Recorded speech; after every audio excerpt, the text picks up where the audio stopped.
Please put in the chat where you're joining from. And welcome, Aimee. Good to have you. Whoa, great, great. Thank you for honoring our invitation, and thank you for coming to share with us from your wealth of knowledge. Okay, Grace joining from Lagos. Olama joining from Lagos, Nigeria as well. Welcome, Olama. Welcome, Grace. If you're just joining, tell us where you're joining from in the chat. Tell me if you're excited to be here. What's the weather like where you are here? I think it's about I'm not sure how many degrees, but it's very cold and chilly here. What's the temperature where you are? I'm super excited to have us here.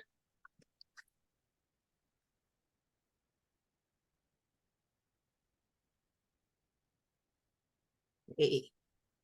I'll just share my screen. One moment, please.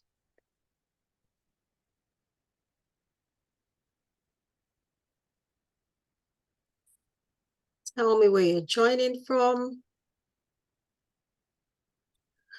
Okay. Oh, Aimee said it's freezing and raining. Yeah, sure. Olama, very, very hot. I know, typical of Nigeria. I mean, it should be like 8:30 p.m. in Nigeria right now, right? It's warm here. Great, great. Chidima says she's joining from Port Harcourt. Awesome. Welcome. Bumijeje Louis, welcome. Happy to have you here as well. Jonathan, great to have you. Welcome, everyone. I'm going to quickly share my screen.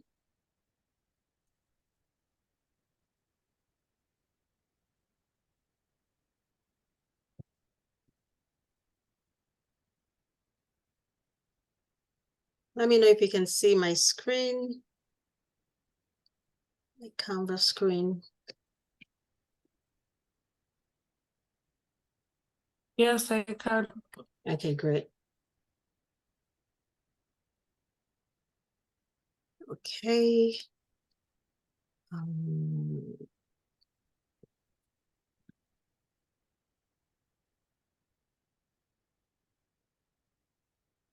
So if you don't know me, my name is Oyindamola Ojuere-Amiato. I'm the founder of eLearning Designers Hub. eLearning Designers Hub is an initiative that I started to help learning professionals in Africa to be able to adopt e-learning and instructional design principles in their learning designs at work so that they can help their organizations increase the return on investment. In the eLearning Designers Hub, we basically go through a lot of workshops in e-learning design concepts, e-learning development concepts. Currently, we've been having workshops on scenario-based learning.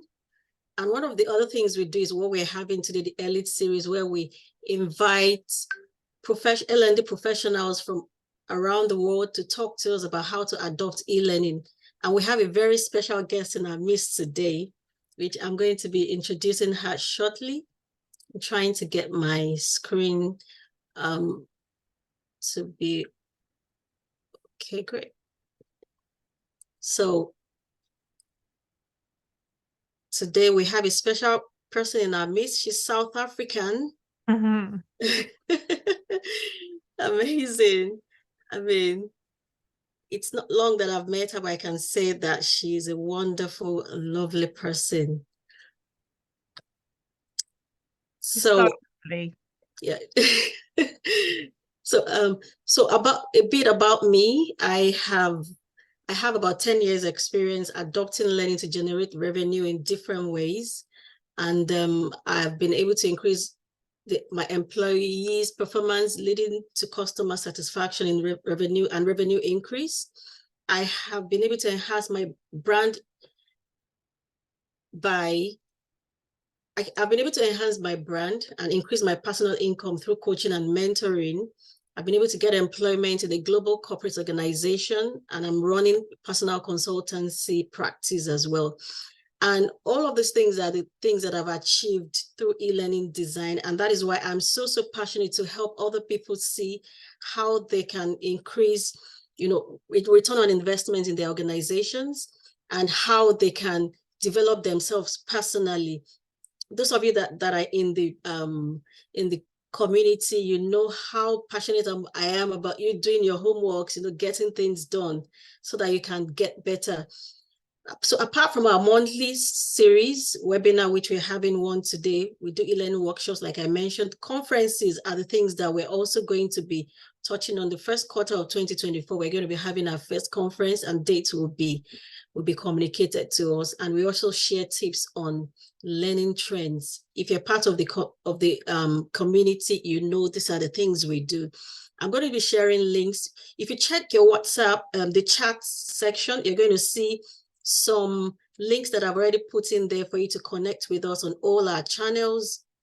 And later I'm going to be sharing QR codes as well for those of us that would like to do that. So without wasting much of our time, our speaker today, like I said earlier, is Aimee Young. She's South African. Aimee Young is an award-winning leadership development and career coach. She just won several awards some weeks back, which I mean, I'll encourage us to follow her on LinkedIn, and you'll see, she's an amazing coach. So she enables her clients to find the courage themselves to live their most authentic life. Aimee is so passionate about people being their best and, being very optimal at what they do. She's committed to empowering people to speak their truth. Yes, Aimee is very, very bent on that. So to speak their truth, own their path, and build lifelong habits and attitudes for success. Aimee specializes in work around identifying and aligning to values, career planning, and communicating with impact. So I want us to, make some buzz in the chat section to welcome Aimee as she speaks to us this evening. Let's make some buzz in the chat section. Let's welcome her. Let's show some love. Welcome, Aimee. So the floor is yours right now. Please let's welcome Aimee warmly. Let's show some love. Okay. This is like the nicest introduction in the world. I feel so loved. It's so wonderful. Great. So thank you. You're welcome. So you can take the floor now. Amazing. Okay, so I'm going to share my screen with you. Oh, you've disabled screen sharing. Can you just let me just try now. I've been on all kinds of different, I don't know about you, but when you have to go on Microsoft Teams and then Google and then Zoom, like I know. all day. Do you want to try it now? Oh, fantastic. Great. That should work now. Yeah. Yeah, it's working. I can see your screen from here. Beautiful. Well, I'm really, really excited to be here and to meet all of you. Beccamola, I just love you so much. Like when I met you, we met online in like a women's L&D networking group. And I think we had one conversation and that was it. Like in an hour, we were like L&D, Jesus Christ, like all the things. It was just the best. I loved it. So thank you so much for inviting me today. You're amazing. So let me walk you through who I am. Please, if you have any questions, if you want to challenge anything, just throw it in the chat. It's absolutely fine. And like Beccamola said, you just add me on LinkedIn. I'm constantly on there. I don't actually have a life. If I'm not on LinkedIn, I'm on TikTok or Instagram. So that's a vibe. So do add me on there as well. So let me explain who I am. It's very important that I'm a Beyonce enthusiast. She means a lot to me. I love her very much. I have a daughter, Ada, who is 4, and she is an absolute firecracker. She's incredible. I'm a career hopper. I'll show you in a second all the different types of jobs I've had, all in the kind of learning space. And I'm a serial but reluctant change seeker. So what I mean by that is that we're working in very turbulent times, and I'm sure and I'm sure you've all been impacted by lots of change, especially in the job market, So I've had lots of opportunities, but I've also had to build a lot of resilience as well, in particular in the L&D space. I could have put a picture of my daughter here to show you how beautiful she is, but instead I just put a picture of the outfit I made when I went to see Beyonce in London in the summer. And I'm very proud because I made that hat. So not only do I love L&D, I'm also pretty handy with a glue gun, which is pretty surprising to me. So let's get into it. I'm sure most of you know L&D is very varied. It's one of the most dynamic and creative job paths in that sort of HR people development ecosystem. And it is actually a fantastic career. There's an abundance of opportunities for us. There's space for everybody in L&D, right? It's a whole ecosystem that encompasses facilitation, design, the program management, the e-learning work. I mean, the e-learning is a whole other massive piece of work that is really fundamental and important and will never, ever, ever go away. In fact, it's getting more and more prevalent, and we need more skills, digital skills in learning and development. But like I mentioned, we do have to build on our resilience quite a lot in the learning space. So today, what I'm hoping for is that you're going to walk away with an understanding of different career options in L&D, focus on what motivates you, and start to think about your career goals and what it is that you want to focus on. So this is my extremely straightforward and not at all boring career in learning and development so far. I actually started out by doing a photography degree, and I wanted to be a photojournalist. But then I took a job in a primary school as a special educational needs teaching assistant. Loved that so much. I trained to be a teacher. Then I was a Senko, which is basically someone who looks after all of the special educational needs. And then I decided, no, I'd like to do something else in education, but not in schools. And then I worked in a pub for a little bit. It's okay to take some time out. Worked in an L&D consultancy for a while, and then did your typical learning and development path. Started as an L&D assistant, experimented with some e-learning design. I'm not very good at it, if I'm perfectly honest, but I did have a go at doing it. Lots of implementation of learning management systems as well. And then worked my way up to L&D manager and head of, and now I'm a coach. So now I'm freelance, and I'm working with lots of different really cool organizations on coaching and learning and development and training and all of that good stuff. But my number one passion is and always has been L&D. I love, love, love it. And I will never, ever walk away from it. Hence why I'm here today talking to you. So I'd like you to be really honest with me. And if you have a phone, you can actually scan this QR code and you can answer some questions. I've literally just got a couple of questions. They're anonymous, so it won't show me who said what. But the question is going to be, I'd like you to describe your job in 3 words. So if you've got a phone with you, just screenshot, take a photo of this on your phone, and it should take you to Mentimeter. Let me know if it doesn't work though. And as always with L&D, we'll think of another plan. So hopefully everyone has managed to take a photo of that. And then when we go into it. Yeah, it works. Perfect. You'll see it's waiting for responses. So it should.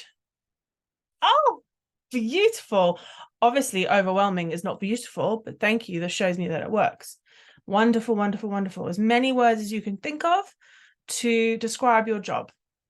So I've got overwhelming, exciting, frightening. That could mean lots and lots of different things. It's very unknown at the moment as well in the job market too.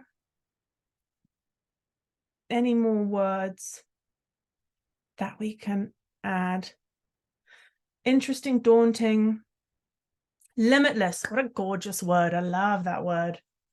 Sometimes overwhelming, challenging, and that can be positive challenge, and it can be difficult challenge as well. I'm totally aware of that too. Any more words that we have that we want to add? These are fantastic. Thank you so much.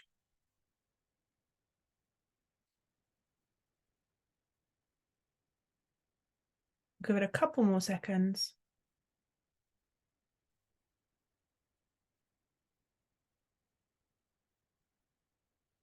Okay, so oh, I've got more. Amazing. Another frightening. Relational. Great.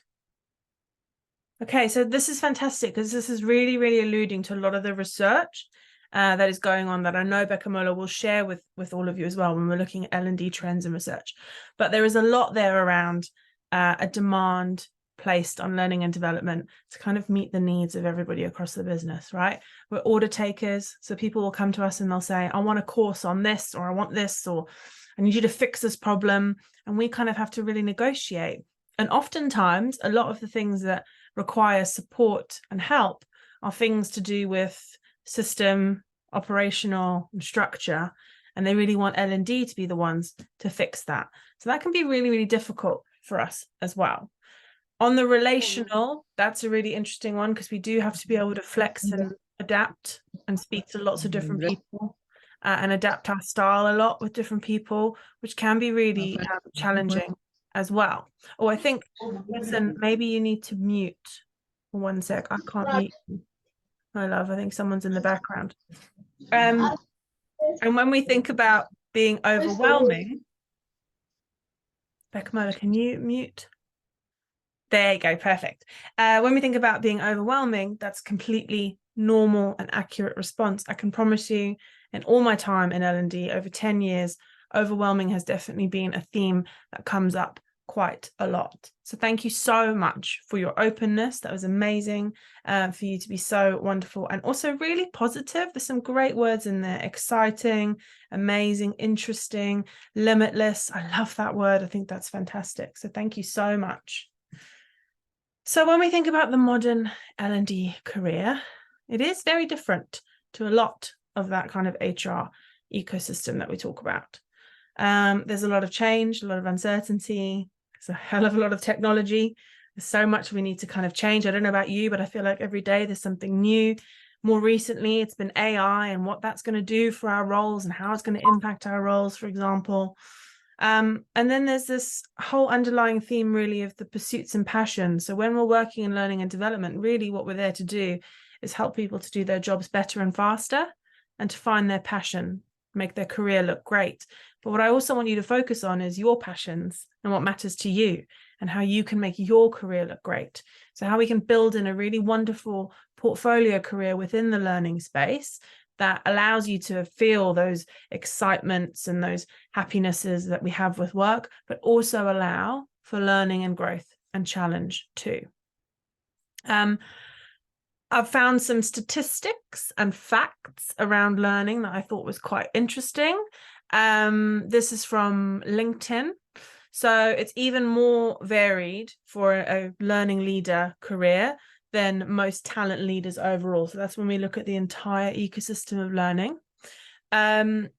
This means that the importance placed on internal development and skills-based learning is so crucial, and making sure you've got the right people in the right roles with the right mindsets as well. Only about 20% of L&D leaders actually began their careers as learning practitioners. Many of them actually started in non-HR functions. So if there's anyone on the call who's working in learning at the moment, but you started out perhaps in finance or education like I did, or a completely different role, totally normal. That's gorgeous too, because you've got amazing skill sets and transferable skills that you can use. Oh, come on. There we go. Now we've kind of touched on this. I wanted to ask you, you can do this in the chat now for me. That would be fabulous. If you can tell me the biggest challenges that you're facing in your role at the moment. We have touched on it. You can type it in the chat box for me. That would be wonderful. Biggest challenges that you're facing right now.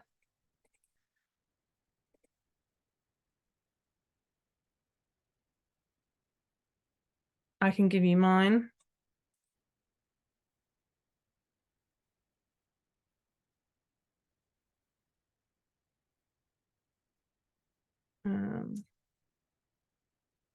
Limited skill to execute. Okay, skill set to execute. Thank you, Grace. I really appreciate that. definitely evaluating learning outcomes and impact. Honestly, that is every learning conference you go to, there's at least 4 or 5 talks on that. We haven't cracked it, have not cracked it yet. Dealing with SMEs, I feel you on that one, hard. Love that. So, Chinwe, you're looking to actually transfer into an L&D role. Brilliant. Good for you. I love that. Matching the training needs and measuring the learning impacts, 100%. And dealing with change. Yeah, there is a hell of a lot of change, actually. I'm exhausted from all of the change. But thank you again so much. You are such an amazing group of individuals because you're so vulnerable and so open. And I really, really appreciate that. And hopefully seeing some of the other challenges that people are facing makes you feel a little bit more like you can have a sigh of relief because you're not on your own at all. Team members' alignment for training needs, creating engaging e-learning experiences for adults, for highly technical subject areas like finance. Absolutely, my goodness me, a lot of it. And I'm sure a lot of what comes to you is compliance. And it's really difficult to get that engagement piece in with compliance. Not always, but sometimes. Having only global training materials and not getting to design yourself. Oh my goodness, trying to get into the actual design work. Yeah, I feel you on that. That's one of my favorite things to do. And I find it really restrictive if I can't do that. If it helps you at the moment, I am working with a huge global university, but they're based in London, and I'm picking up a lot of their facilitation, and I'm having to pick up these global training materials that I really feel like I want to get my hands on, but I can't quite do that. I've got to kind of keep to the book of what they've got, and that can be really frustrating as well. So thank you so much, everybody, for sharing those. I really appreciate it. So what I want to kind of touch on is redefining expectations in L&D. So there's a lot of research out there. There's an amazing person called Sukhvinder Pabial. I'll write his name in the chat for you. And he works for Marks and Spencer's, if anyone knows that brand in the UK. He's one of the learning leaders there, but he's been in L&D for absolutely forever. He's an author. I think he's fabulous. And he's done a lot of work around the expectations on L&D, not only to demonstrate ROI, demonstrate impact, deliver engaging content that makes an impact and works, but also we're kind of responsible for everybody's well-being now and responsible for that full kind of work experience for them, that career experience. And that can be really difficult for us to do, because while we're trying to build resilience amongst our population that we look after, we're also trying to build some resilience within ourselves. And oftentimes the kinds of things that we can put in place in L&D is things like resilience training, stress management, coaching, well-being initiatives, and crisis management workshops, for example. But we really do need to think about our resilience and what we do for ourselves that's going to help us really future-proof our career in the learning space and help us to transition throughout the learning space into the different roles that are offered. And there's a great quote that I had from a client a long, long time ago. A seat at the table and not on the menu, sadly, in organizations, oftentimes when there are restructures and redundancies, talent acquisitions or your recruiters and L&D, some of the first to go. Having been made redundant myself before, a few years ago, really feel that. It's a very difficult space to be in. It's quite a challenge to bounce back from that.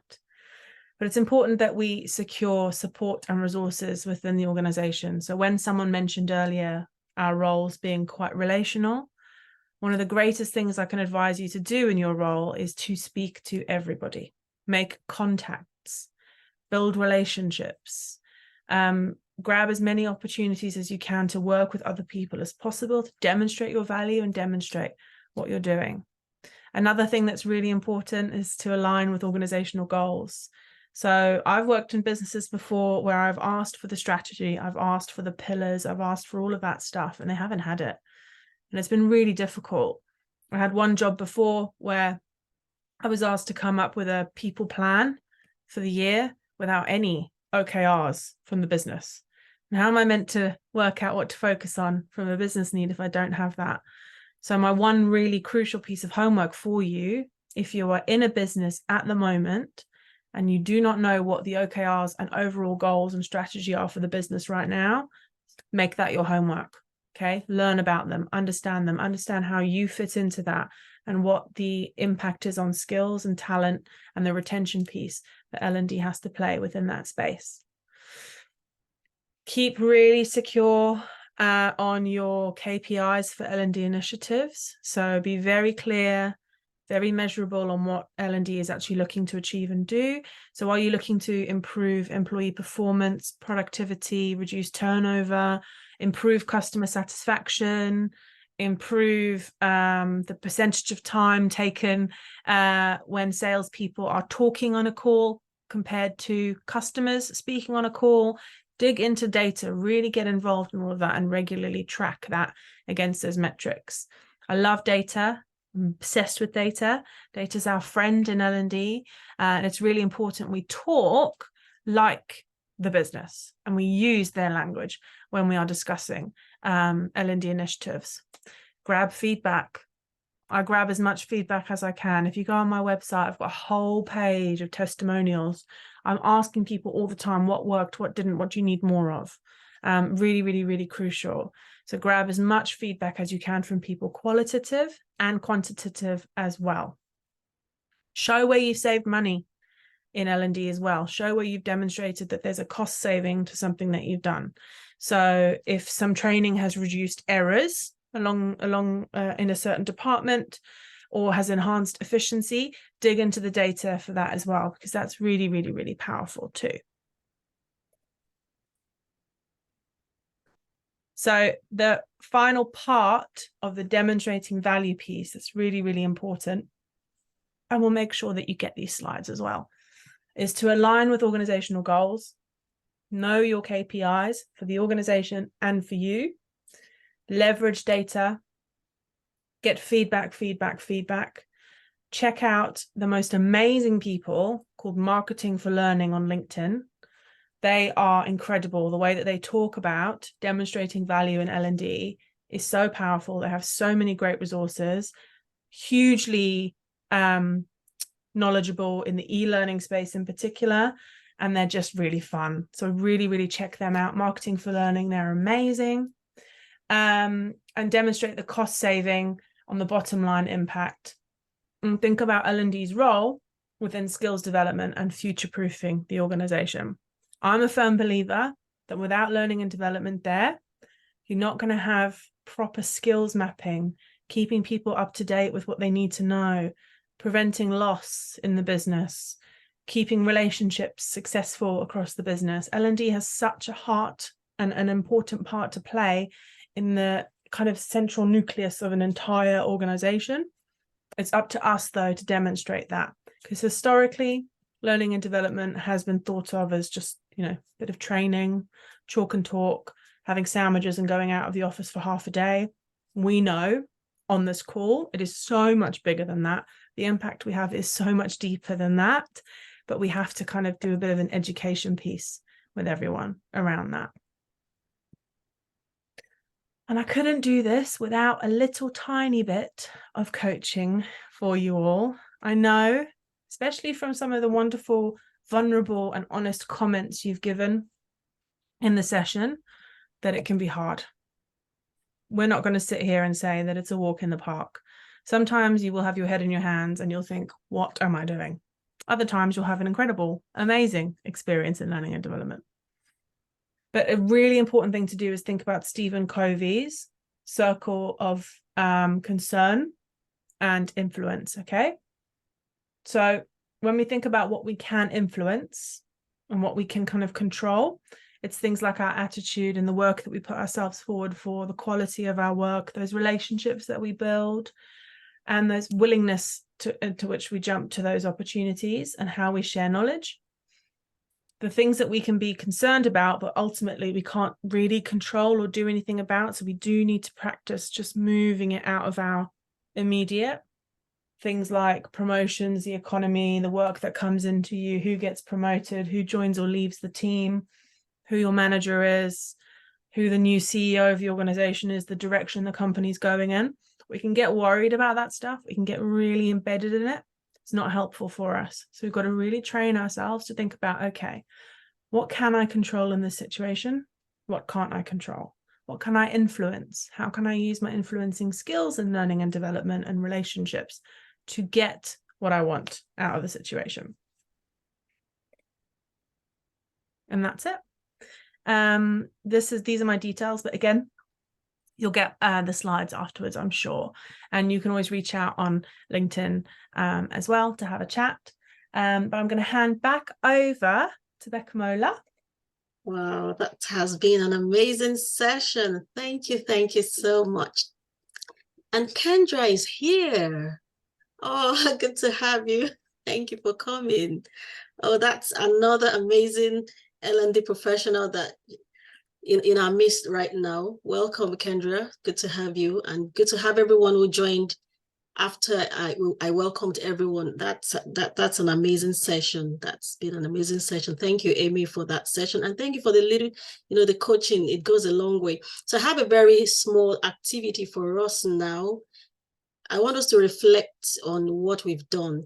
I'm going to share my screen. We'll just do a very quick reflection activity. And the reason for this is many times we attend a lot of webinars, we attend programs, and we don't really take time to take in what we have learned. I want us to do a very short reflective exercise right now. If you bear with me a moment. Using two screens. So give me a moment, please. Yeah, there you go.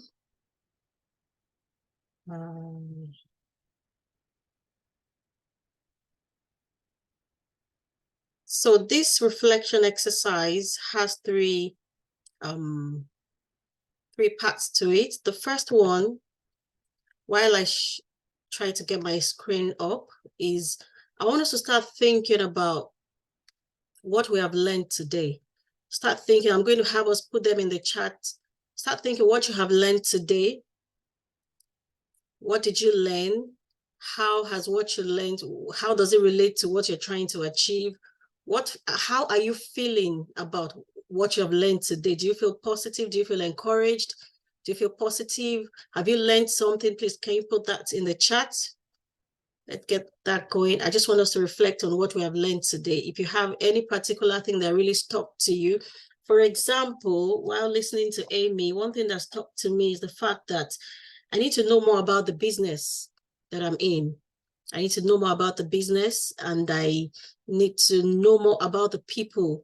I need to know more about the business and know where I fit into the goal of the organization. How does my role fit into that organization? That's one thing I've learned today. So let's put in the chat now what we have learned today.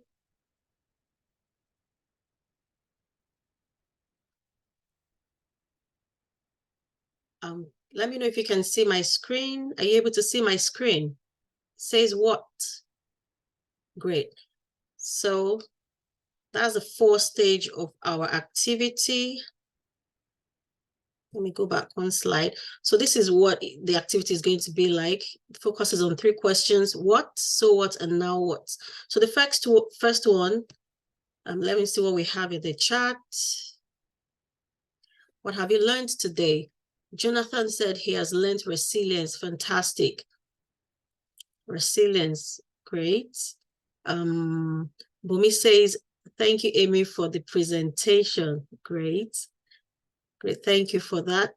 I would like us to tell me what we have learned today. Alexandra says, wondering what the career progression path is in L&D. Okay, we'll still come to question and we come to Q&A. Jonathan says, dealing with change. Okay, no, that's before now. I think I have only one. Resilience. Okay. Circle of influence and circle of concern. Okay, great. Kendra says what you can change versus what you can't. Fantastic. Okay, great. So let me have more comments, please. What have you learned today? Alexandra says demonstrating cost savings. Fantastic, great. Bumi says influence and concern. Beautiful.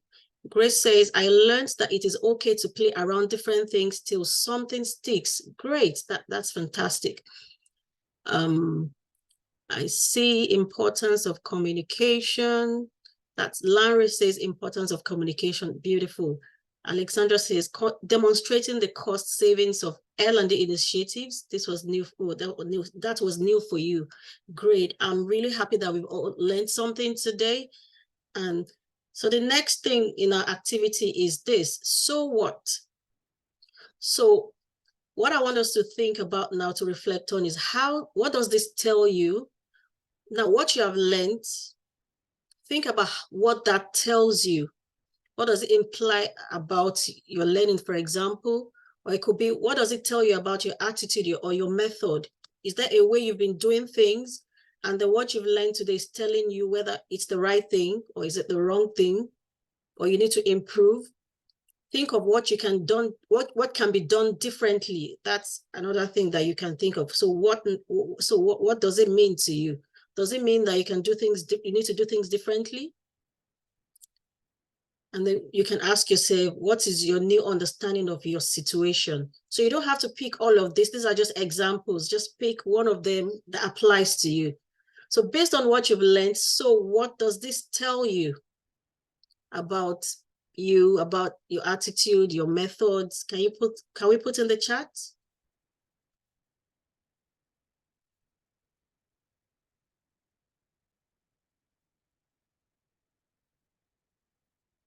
Let's have that in the chat. For example, I'm wondering, did my chat just disappear? I'm not seeing. Thank you, Aimee. Yeah. I mean, I just want to be sure that we are getting the best out of this. Someone says, for example, Bumi Jejaloye says she learns influence and consent. So what does this say to you? Alexandra says demonstrating cost savings. What does this say about what you've been doing?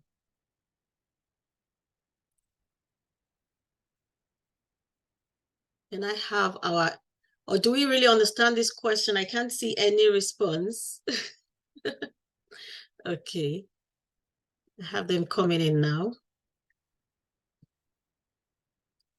So Grace says, it has taught me to focus on things I can change. Beautiful. Alexandra Femi Ademola says, this leads me to a question. How do I demonstrate cost savings to a company as an external L&D consultant? Beautiful. We'll come to that. We'll come to that. So let's quickly go through. Thank you for that response. Okay, Jonathan says, there is great room for improving the process of what I do. Beautiful. Bumi says, I have to be more intentional about what I do. Great, great, great. Those are great responses. So let's go to the last one. So now what? So what action are you going to take based on what you have learned today? I know some of us are not really putting down anything in the chat. We're probably still thinking about it, but this is something that you should also do after this event. Think of what you've learned, how it applies to you. So now what? I want us to put in the chat, if any one of us has thought of something that we decided to do next, based on what we've learned today, can we put them in the chat now? For example, what do I need to do to make things better? What do I need to improve in the future? What might be the consequences of changing something? So let me have 1 or 2 responses, and then we'll go to Q&A so that we can keep to time. Okay, I have a response here. Okay, Olama, that's your second response. Helps me understand the path to learning and sharing knowledge. Beautiful. So what step do you want to take now based on everything you've learned today? What step do you want to take? I'm waiting for our responses. I believe we are probably typing them up. What step are you going to take based on what you have learned today? And this could be also like, are you gonna read a specific book? Are you gonna reach out to a specific person? Love that. Great. Thank you for that input, Aimee. Fantastic. And just to add to what she said, it could be that I'm going to enroll in a course to, learn better how to do a particular thing. I'm going to attend more webinars. I'm going to, whatever it is.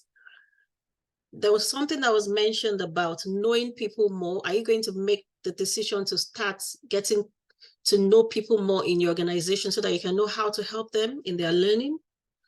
Or are you going to go back to your compliance training or read more about your organization to know more about your organization, the goal of the business goal of the organization, and how your role would contribute to that, to achieving that goal?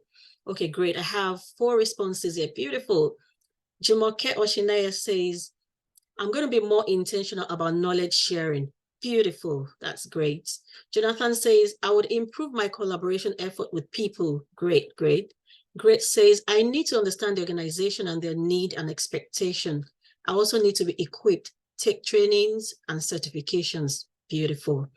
Olama, I'm going to collaborate more with team members in my organization to understand them. Great, great. Alexandra says, I'd also use more reflection questions, just the way you have used after each learning session. Wonderful. I'm glad about that. In your facilitations, this is something you can do. That's beautiful. Thank you, everyone. So that brings us to questions and answers, to Q&A. Okay, I'm going to start with the question that Alexandra has asked like 2 times, which I believe is very dear to his heart. While we all put in our questions, I'm going to start with the one that, okay, there's one action about that Alexandra put that I didn't read. Said, I'm going to incorporate feedback mechanism into my L&D initiatives. I'll go to LinkedIn, go to the LinkedIn grades to understand how to market learning. Wonderful. Okay, great. So the first question that Alexandra has asked, I believe this is for you, Aimee, says, how do I demonstrate cost savings to a company as an external L&D consultant? It's a really good question. And someone who's in that position at the moment as an external, like I'm freelance now, it's very different from, I think, when you're internal. The biggest advice I will give you is when you go in and you begin the work, be very clear from the beginning on what the objectives are, what it is that you're there to do. And just document everything, right? This is where we go to the feedback piece. This is where we build our relationships. We gather as much data as we can. Super, super important though, that you're very clear in the beginning about what it is that you're there to do and what you're there to support with. And just think as well about the projects that you're working on and the programs that you might be working on. What are the ultimate aims and goals for that? And if the organization isn't thinking about cost or measurable outcomes, it doesn't have to just be cost, it can be behavior change, all that kind of great stuff, then you can encourage them. You can consult, literally use your consultant job title to steer them in that direction. Hope that helps. Okay, great. Thank you for that. Alexandra, does that answer your question?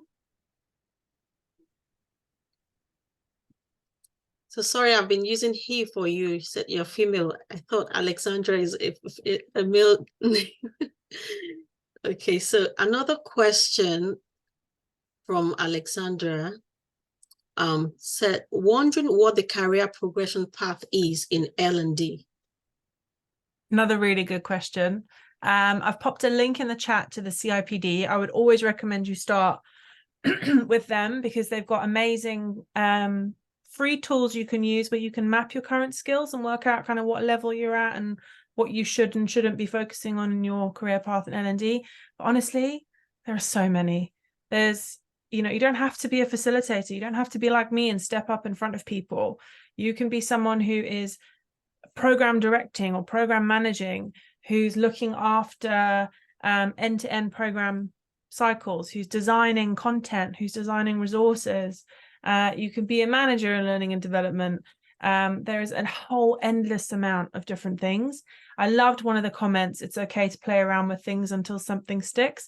I would apply that to your career. If you've ever heard of Squiggly Careers, another amazing resource, think about as much stuff you can grab as possible, as much experience as you can grab, and you'll start to form the kind of things that you love to do to build your career plan in L&D.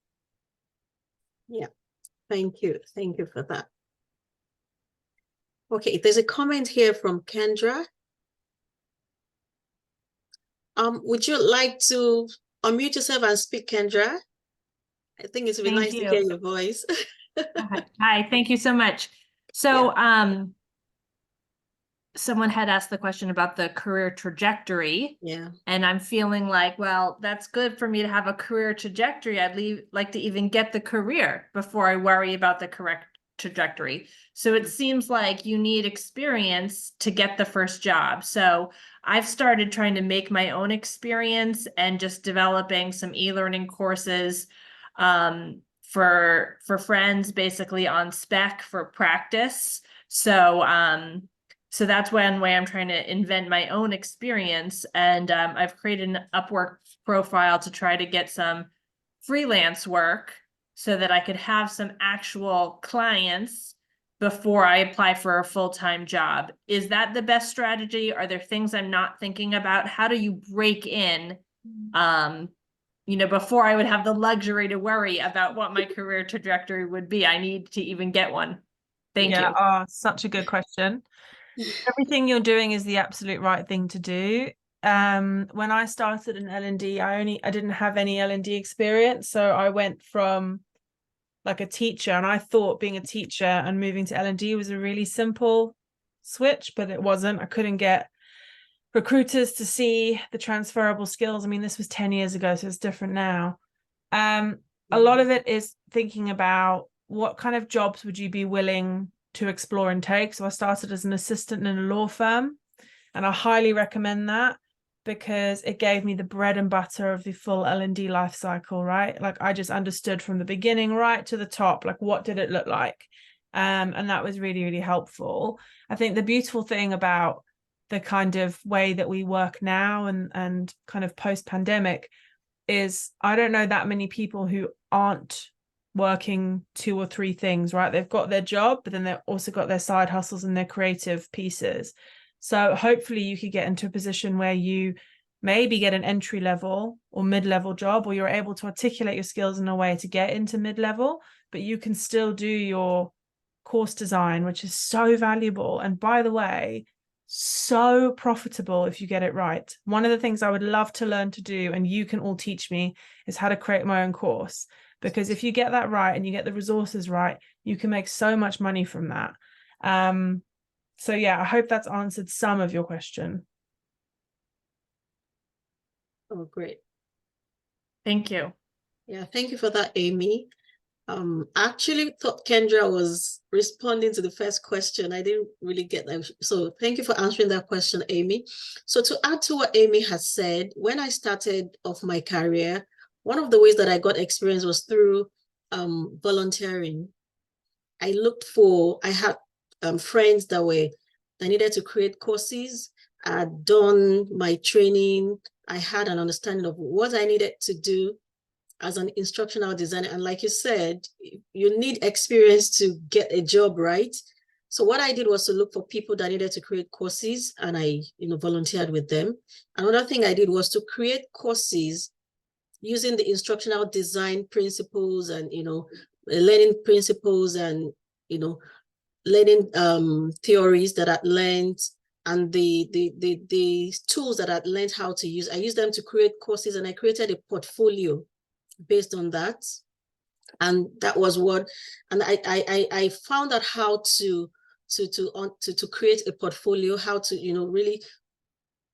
One of the things I know they want in your portfolio is to see your process, not just the fact that you can use a tool.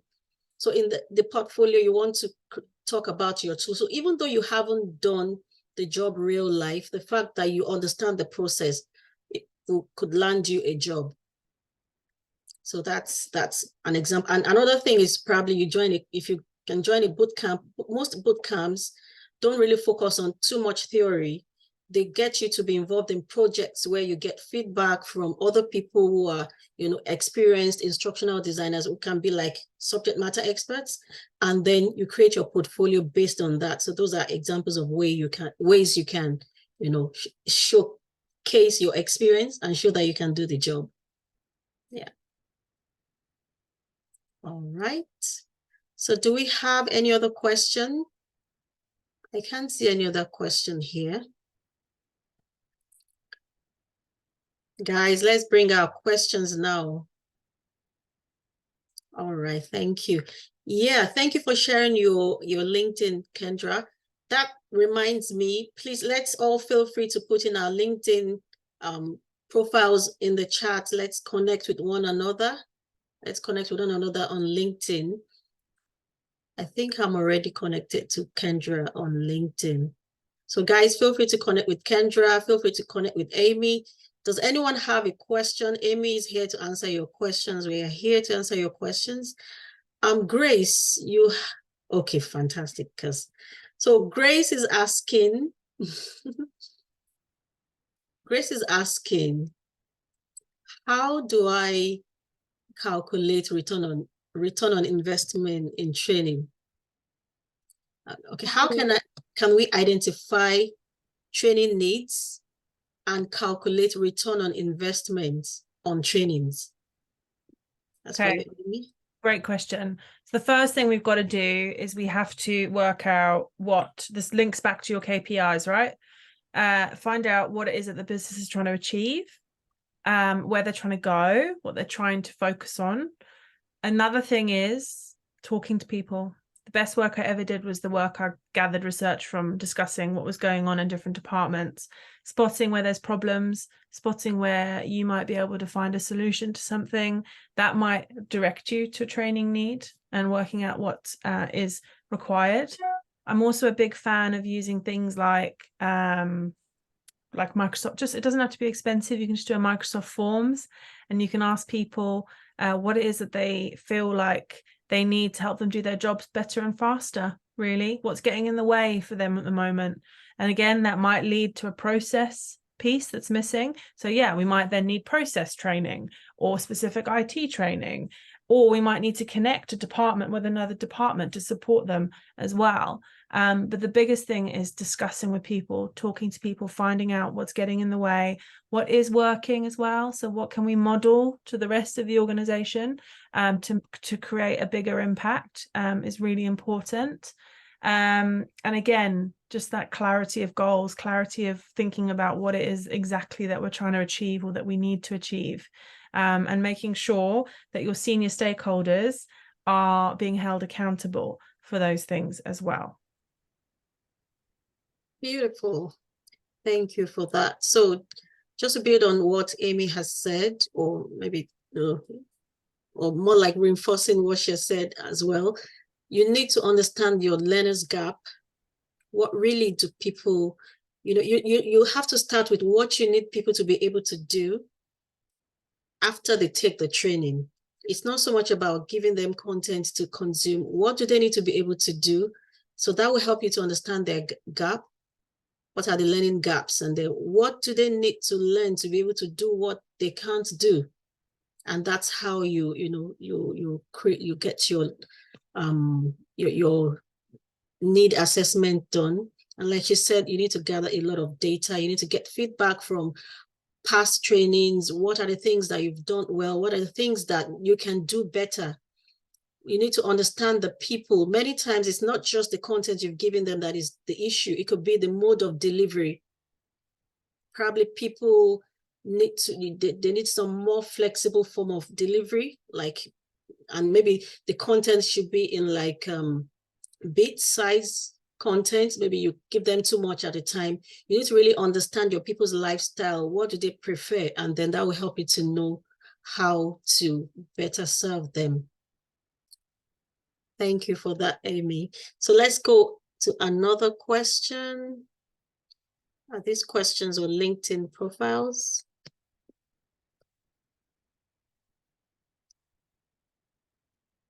Okay, so does that answer your question, Grace? Okay. Kendra, okay. Is this another question from you, Kendra?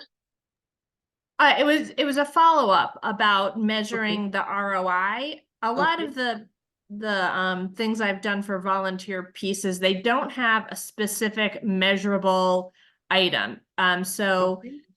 Aimee had mentioned about when we're doing a training that impacts behavior change. Yeah. Is there a resource, and I apologize, I arrived late if that was already covered, that you could point me to about how can we, in a more sort of scientific way, demonstrate that we're tracking these kind of soft skills changes or Yeah. things that don't have a numeric measurement? Okay. Okay, great. Thank you. Thank you for that input. Our time is fast spent. I think I'll take one more question. One from Bumi Jejeloye says, how can you transfer eLearning skills to to other careers? Absolutely. Most certainly. If you think about the core L&D skills, it's design, communication, writing, script writing, content curation, my goodness me, coaching, therapy. There are so many different things. Finance, you've got to be really good with your budgets, etc. There's Analysis. so much. Yeah, so much. Project management. Project management, yes. Yeah. And graphic design and all video content creation. So Olama, quickly ask your question. You can speak and then we'll wrap up the meeting. It's 1 hour. All right. Okay. Thanks, everyone. Thanks, Aimee. Thanks, Becca, for this wonderful session. And so very quickly, just like the last question that was asked, is a bit similar, but I'll be a lot more practical. The kind of environment I work in as an FMCG, we do a lot of practical when it comes to our style of evaluation. So I wanted to know, so I'm sure that I'm not missing it at any point. Sometimes I get into a phase where I seems to be acting a lot more operational because of our evaluation style. When we when we finish training, whether we're coordinating a training for subject matter experts, probably departmental heads, or we have to send employees to go through trainings in several locations, by the time they return and we are a part of their evaluation process, we tend to get into the operational part of it because we see through the entire evaluation process in the practical form. I just want to be sure that as an L&D professional, I am not missing it in any way, being a part of that operational flow. I just needed to get a bit more clarity on that. So the operational flow means what? So, I mean, when I'm receiving the evaluation, more like the feedbacks for this training, I get to sit into the conversation that happens with the employees, okay, at every level, whether is getting their understanding of how the training happened, when it's very, very practical. Again, I say it's a lot more practical sessions. They would have gone to a location, a store, for instance, to sit into for a department one-on-one training. Probably a corporate sales employee is training a new employee who was deployed to another locations. And by the time they return, apart from the physical evaluation that happens, the entire process of making sure they act on their job, they get all the steps and the processes, the step-by-step process that gets them to actively participate in what is required for them to be successful on their role. I am a part of it. So I just need to be sure if that is still L&D as is expected, or it's an operational role. I just needed to know if I'm balancing that out. Look, it feels like a mix of HR business partner and L&D. So do you have HR who are responsible for the individuals as well as like your department? Okay. Yes. So what we have is operations manager, more or less. Okay. Okay. Yeah, so they are operations team managers. They are in charge of several locations because it's an FMCG. We have locations spread across the country and the state. Yeah, so the operations manager, they are in charge of these locations as well as in charge of the employee within those locations. But as the L&D professional for the entire team in all the locations, I feel responsible to make sure they are getting all the required knowledge and every process is put in place to help them to be successful on their role. So yeah, it sounds like you're doing more than you should do. And there needs to be a conversation with the operational manager just to clarify the ways that they can support more so that you can focus on the measuring impact, etc. That's what it sounds like to me. Is that reassuring or not reassuring? Yeah, it is. It is. I get that feedback. I feel so. I just wanted to be sure that I feel so. Even though I work with the entire HR team as well. So I mean, L&D being what my core has been, seemed like I'm channeling towards most recently. I've enjoyed being a part of the HR team. Yes, so I understand that reassuring. Okay. Great. Wow, well, thank you. I mean, we need to wrap up now. We've spent 6 minutes extra. So I want to take time to thank you, Aimee, for coming, for speaking to us. It's been an amazing session. Thank you, everyone, for attending. Kendra, Grace, Jonathan, Olama, everyone, thank you. Thank you so much. Make sure you connect with one another on LinkedIn with the links in the chat. And I'm also putting all the links to our different channels, YouTube, Facebook, WhatsApp, Instagram, and LinkedIn. Yeah, so make sure you follow us. And thank you so much. It's been an amazing time. And what do I say? Thank you. Thank you, everybody. Thank you so much. So our next session is going to be in January. We're having someone come to speak to us about how to navigate being a freelancer as a learning development specialist. That's Kim Ellis. She'll be speaking to us. So make sure you register. Make sure you don't miss it. Have a great evening, everyone. Thank you so much. And bye for now. Bye. Thank you. Thank you. Bye.